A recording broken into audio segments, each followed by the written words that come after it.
I have two words for you, straight from the mouth of Jesus. Stay awake. Stay awake. You can apply them to right now, okay? How many of you literally have trouble staying awake in church? I mean, this is going, okay, you want me to tell you who you are? Because I see you every Sunday. You see that camera right there? It's not looking at me, it's looking at you. I have a video composition of all the people that have fallen asleep in church. On my last day here, I'm going to show you. I'm going to give it to you.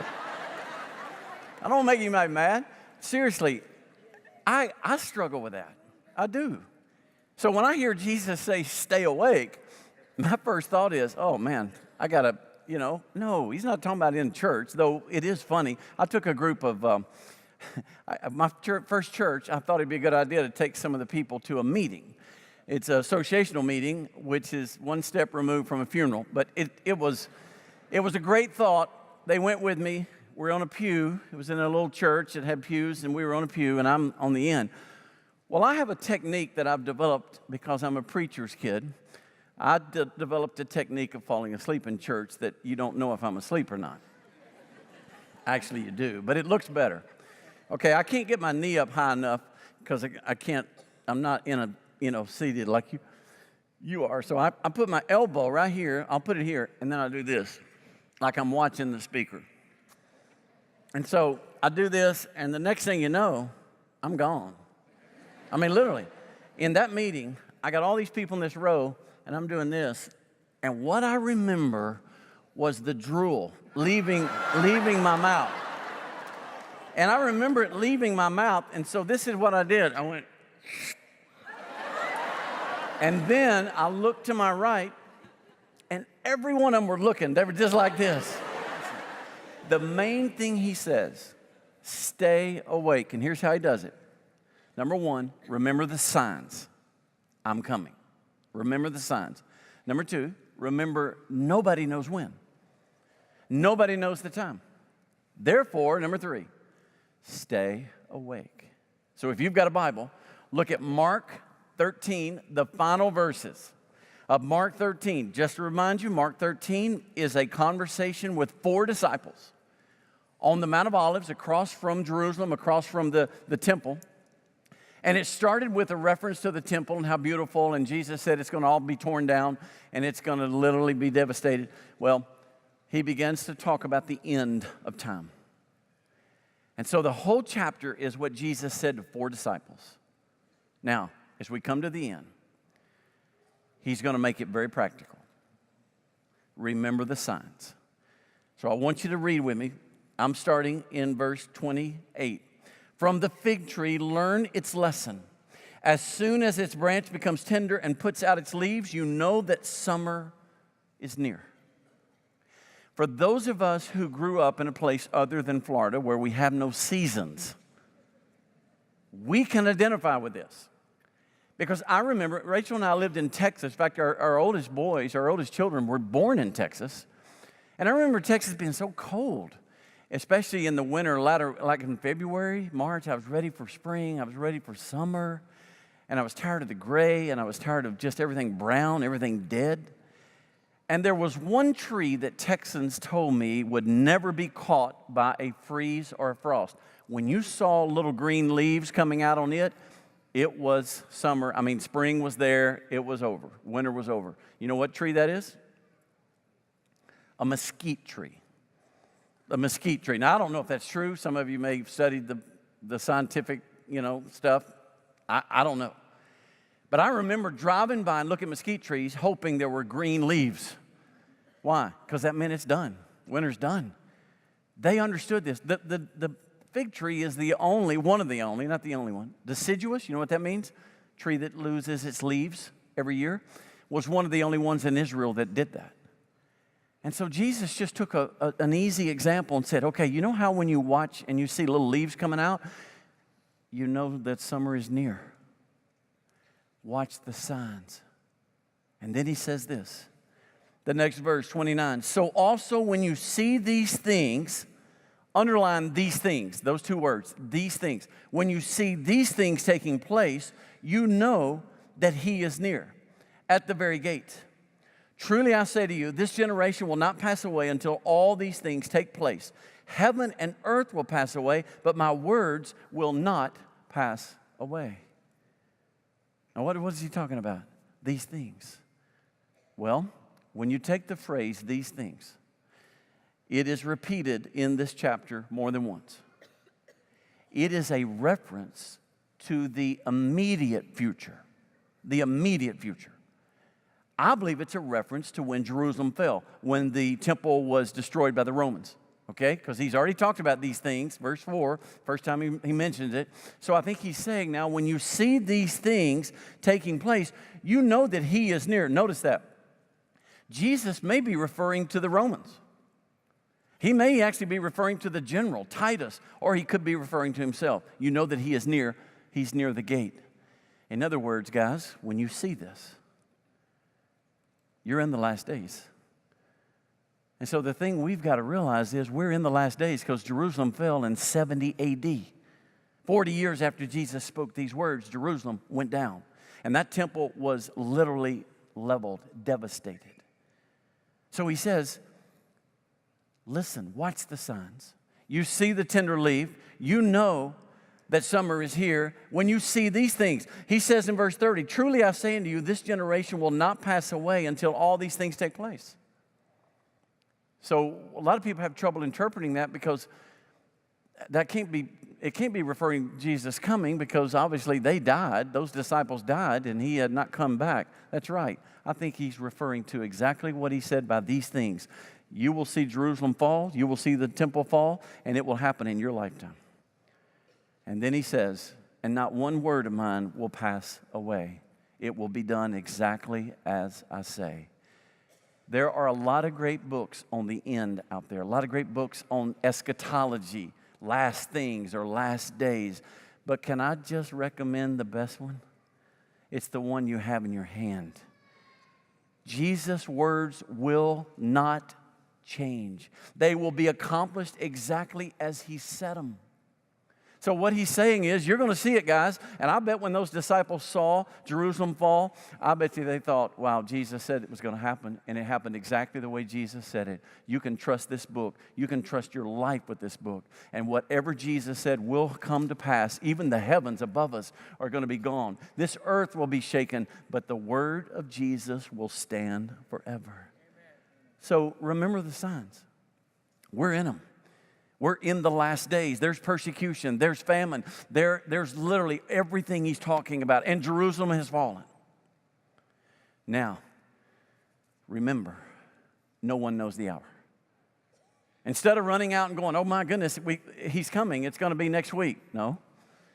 No one knows the hour. Watch this. Read the next verse, verse 32. But concerning that day or that hour, you see, he doesn't use the phrase these things. Why? Because he's talking about something else. He's talking about the actual coming of Jesus. Concerning that hour, no one knows, not even the angels in heaven, nor the Son, but only the Father. So, be on guard, keep awake, for you do not know when the time will come. It's like a man going on a journey when he leaves home and puts his servants in charge, each with work, and commands the doorkeeper to stay awake. In other words, nobody in this room knows. Nobody knows. Not even the Son, not even Jesus knows. Does that bother any of you? That's a great, that's an amazing statement. Not the angels in heaven. They don't know when it's going to happen. So then what's the lesson? He said, well, then you need to be ready. You've got to be ready because only the Father knows. And he tells this little story about a master leaving, and he told the doorkeeper to, hey, you guard the door, and everybody's got a job to do. So what is the lesson for us today? Since we don't know the hour, let's just act like it's today. Let's live like it's today. Let's do what he told us to do. When I was in Texas in the 80s, this book came out. This is actually the second edition. 88 reasons why the rapture could be in 1988. The word could was not in the first edition of this. It was will. 88 reasons the rapture will be in 1988. Well, guess what? 1988 has come and gone. So, you know what this brother did? He wrote another book. Here it is, The Final Shout, The Rapture Report, 1989, 1990, 91, 92, 93. And do you think he was beginning to realize no one knows the hour? You see, I want to warn you, there are people out there that are going to tell you they know when it is. Well, here's the problem with that. If they're going to tell you they know when it is, and it's going to be the year 2021, you're not going to live today like he's coming. You're going to wait till 2021 and then live like he's coming, right? We all do that. It's just, that's nature.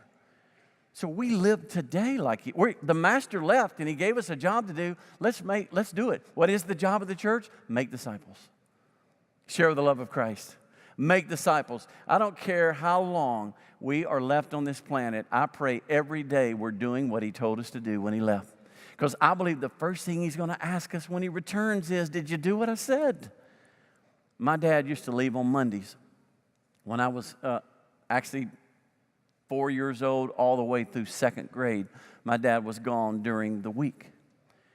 We lived in a little town in northeast Texas. And my dad drove to Fort Worth to go to seminary, and it was too far to drive, so he just stayed at the seminary during the week and then would drive home. So I knew on Fridays he was coming home. What he would do, he would get with my mom, and he would leave chores for my brother and I and my sister and I.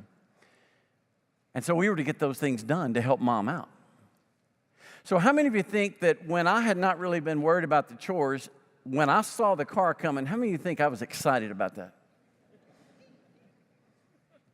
I didn't want to see that car coming. I knew what day he was coming. I didn't know exactly what time, but I wasn't ready.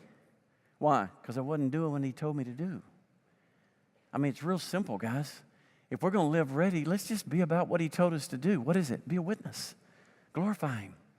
Whatever job you're in, whatever role you're in, whatever thing you're doing, just glorify him. Be a witness to people. And so he's saying, no one knows the time. Therefore, you got to live today because it might be today. And the third thing is just, therefore, stay awake. The last part, go to the last part with me, verse 35. Therefore, stay awake, for you don't know when the master of the house will come. Could be in the evening, could be at midnight, could be when the rooster crows. I got stuck on that one time, that phrase, rooster crows. I was preaching on Peter, Simon Peter, and I promise you, something mentally happened in my brain. And every time I get to that phrase, this is what I end up saying, the rooster crows. The rooster crows. If I say that today, you know what I'm talking about. I've already given you the translation, the rooster crows. That time reference is actually from midnight to 3 in the morning. So he's basically said, the hours we're normally asleep, you might want to be awake. You might want to be awake. Think about it. Lest he comes suddenly and find you asleep. And what I say to you, I say to all, stay awake. That's his final word. What I say to you, I say to all. Remember, he's talking to 4 disciples. Stay awake. So it's not a real hard lesson. But my question to you is this morning, how do we stay awake? How do we stay awake? And I'm going to give you my thought. How many of you, when you've got a trip that you're going to take or something really fun you're going to do, how many of you have trouble sleeping the night before? Something you're really looking forward to the next day. You have trouble sleeping the night before, okay?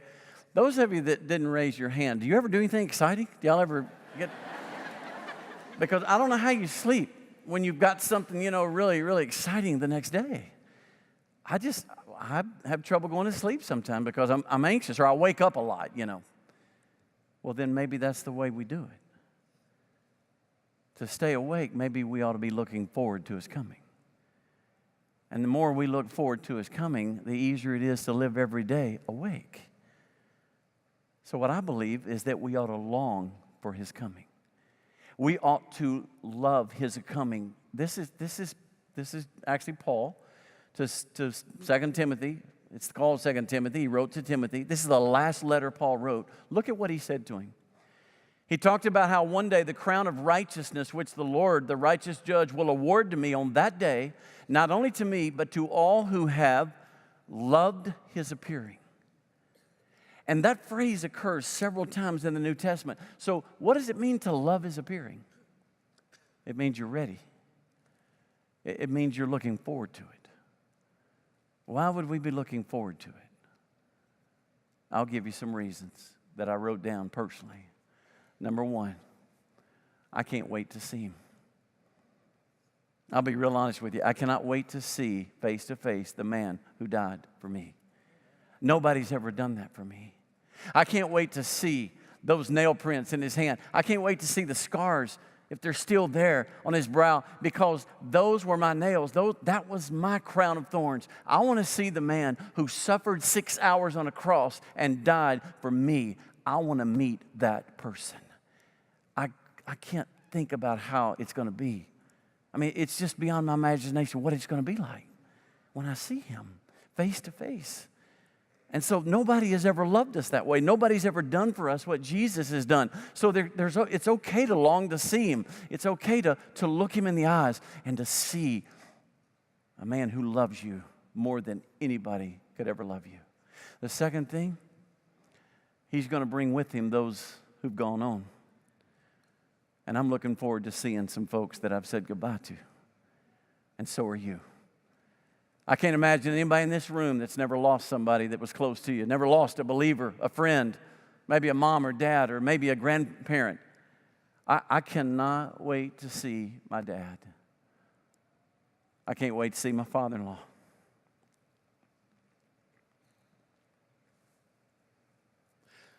And yes, my mother-in-law. It's going to be a good day. She was awesome. Can't wait to see my grandmother, my little Methodist grandmother. Faithful, faithful, faithful. You see, I can't wait to see my best friend I lost 13 years ago, 14 years ago, I guess, in a plane that went down. I can't wait to see my buddy in the 10th grade that took his life one Friday night. I just have so many people I'm looking forward to seeing. And I'm looking at a room, and some of you, I know you've lost someone. Some of you, I've been there at the funeral. I know the pain. Some of you have lost your husband, your wife. Some of you lost a child. It's okay to long for that. It's okay to look forward to seeing them. Somebody asked me the other day, is it okay? I've dreamed about them. Yes, it's okay. I've seen my dad in a dream. And it's crazy, but my dad looked young in the dream.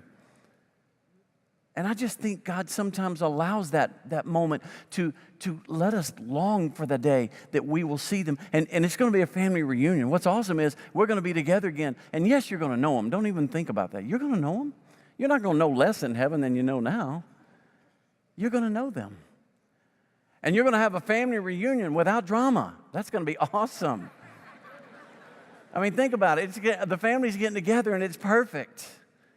I look forward to that. The third thing, I long for the day Jesus comes and makes everything right. I long for the day the judge of all judges will stand on this earth, and for once we will see justice on the planet Earth. I long for the day that a man is not measured or judged by the color of his skin or the accent of his tongue.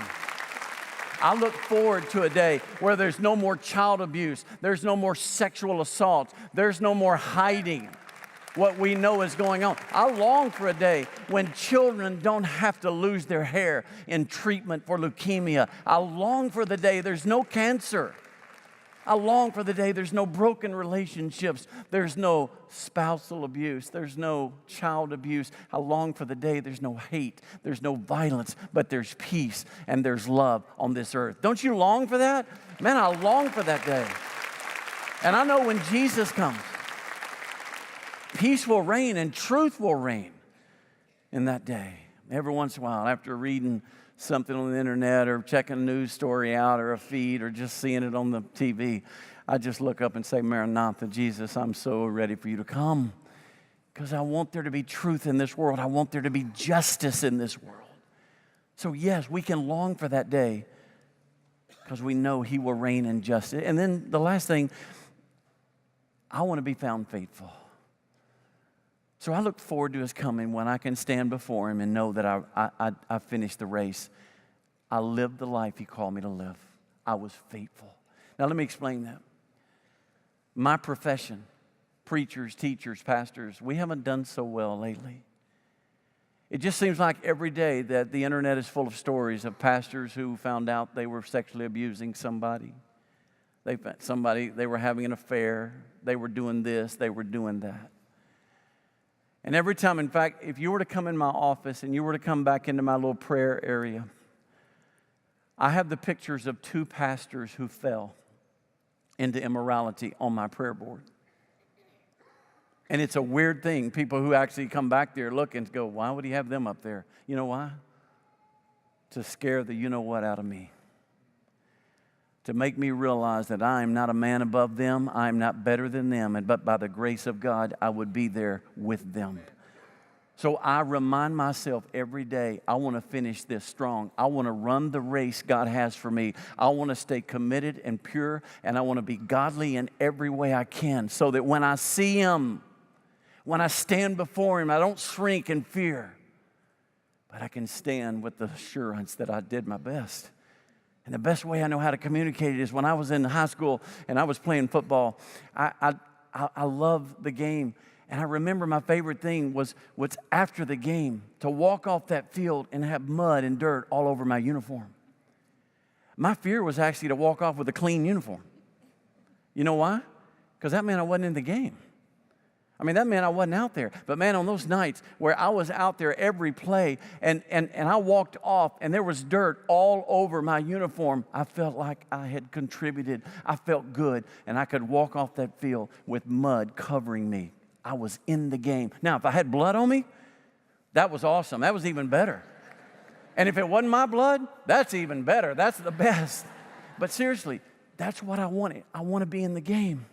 So when he comes, I want dirt on the uniform. I want Jesus to find me in the game. I want him to find me doing everything I can to love a dirty world in the name of Jesus Christ. And I want him to see that. I want him to know that. I want to stand before him and be found faithful when he comes. So that's why I look forward to seeing him. And so for those of us who would long for his appearing, stay awake. And remember, as we started this series, I said, live like God's in control, because he is. Live in this moment. Live today. What does he want you to do today? Do it. And then live like he's coming, because he is. And we don't know when. When we lived in Louisiana, right before we moved here, some of you know this story.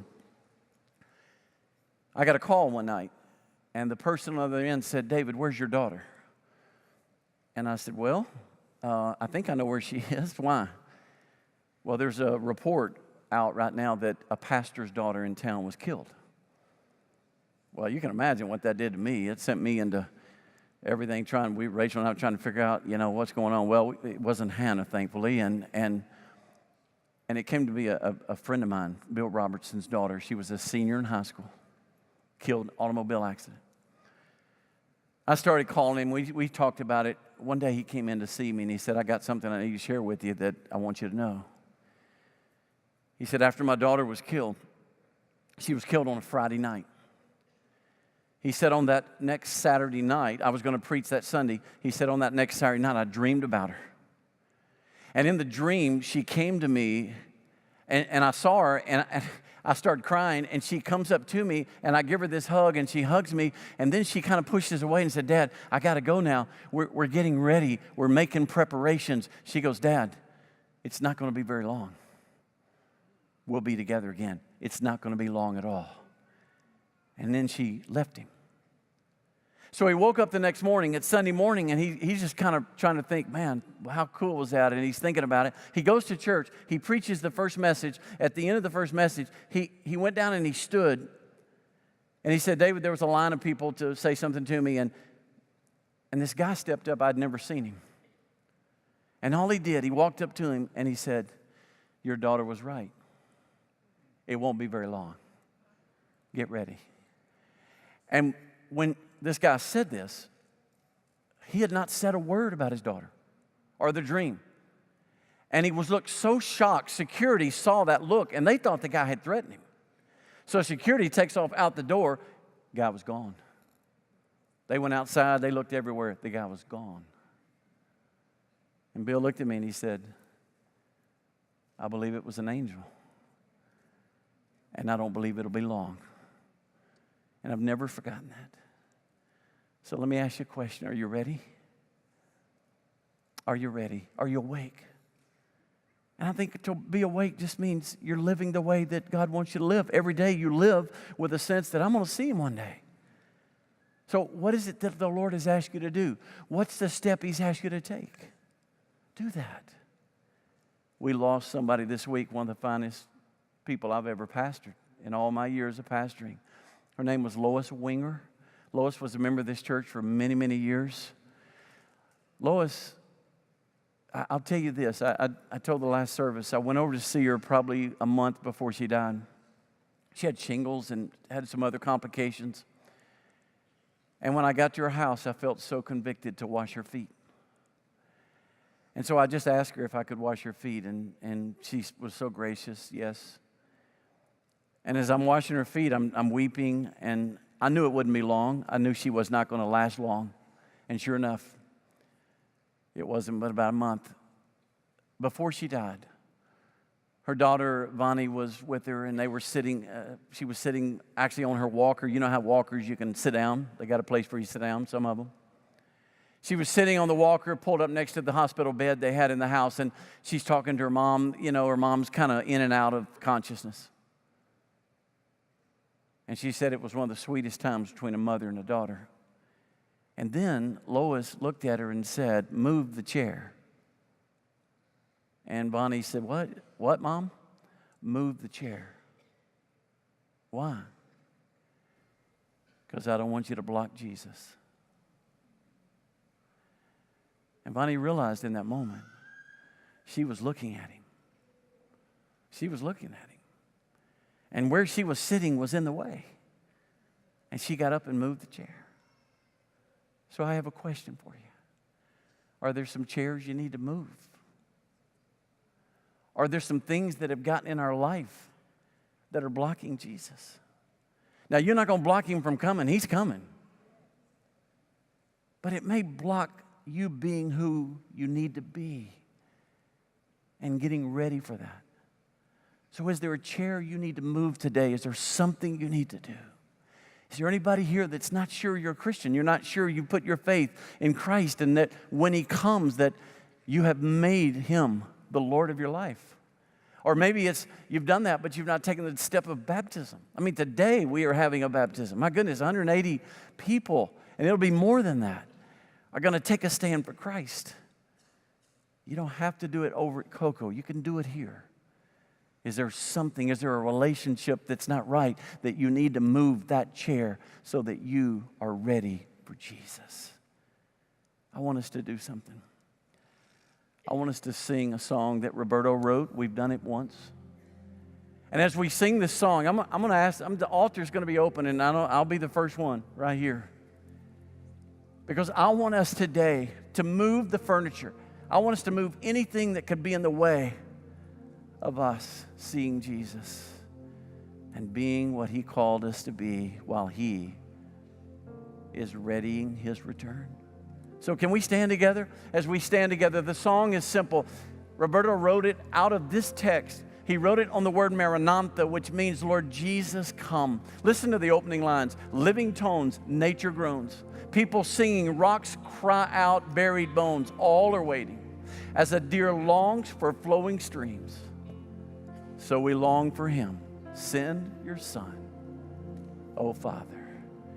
Can we sing it? And as we do, there are going to be pastors down here, prayer, talking to someone, whatever God says. Let's get ready, church. Jesus is coming. Living tones, nature groans, people singing. Rocks cry out, bury bones, all are waiting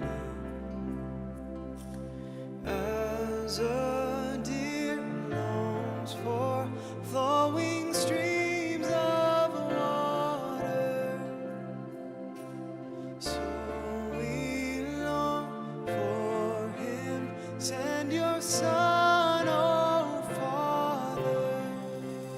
Maranatha, come Lord Jesus, how we yearn for your return. From Golgotha to the empty grave, from your throne, come to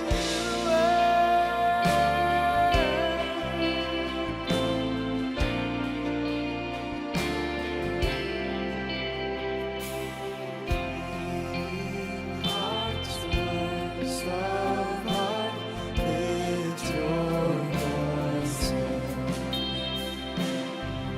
Imaged ones, sing your song to the others. As the land thirsts for raining drops of water, so we thirst for your raining Son, oh Father. Maranatha, come Lord Jesus, how we yearn for your return. From Golgotha to the empty grave, from your throne, come to us.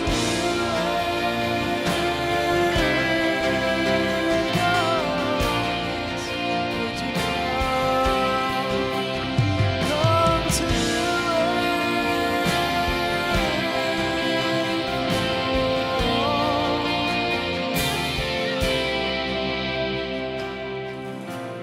when we hear the trumpet sound, and we see you ride the clouds, dead will rise up from the ground, and your glory will surround. We will see you face to face, and forever give you praise, as we're swept in your embrace, giving passage by your grace. And we bow down at your throne, lifting praise to you alone. Holy, holy, holy Lord, God Almighty, King, Lord.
You guys that are at the altar, just stay right there. Today I want to do something a little different with it's our intent every weekend. I want this room to stay just like it is right now, even though we will dismiss. I can't imagine some of the things that are being changed right now because of the imminence and the return of Jesus. You see, I just believe that, I used to say it this way, it's too bad dying is the last thing we do because it teaches us so much about living. We ought to live every day with the sense that this could be it. It's not a morbid thought. It's just a real thought. The Lord could come. And I want you to have opportunity just to come and pray.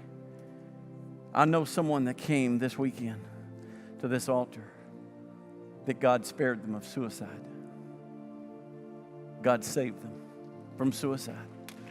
I know somebody that came that a relationship changed in light of the end. In light of the fact Jesus is coming one day, they said, I don't want to live this way. I don't want to be in this relationship. I don't want to live like there is no king coming. There is a king. He's my king. And he's coming for me. So live that way. If you want to talk to somebody, we've got a response room. We also have, out in the lobbies, we have connections on A side, I think over there, B side over here. And just tell somebody. If you want to be baptized today, you still have time. The latest check of the forecast, about 3 o'clock, some rain will go through. And then after that, in fact, at 5 o'clock, one of the apps, 0 chance of rain at 5 o'clock is what the app says. Now, I'm not sure that's God's app. I hope it is. But I just want to encourage you, don't let rain here cause you from being there, because it doesn't always translate into the same there.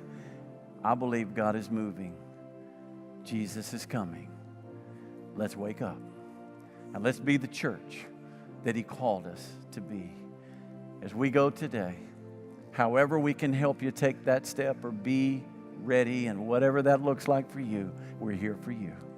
And may the Lord bless you. And as we've said, not every service, but a lot of them, we've closed the service with a simple Maranatha, which means, Lord Jesus, come. So today, for our final service on the end, would you, on the count of 3, simply say the word Maranatha? Let's say it together. 1, 2, 3. Maranatha. God bless you. Have a wonderful Lord's Day.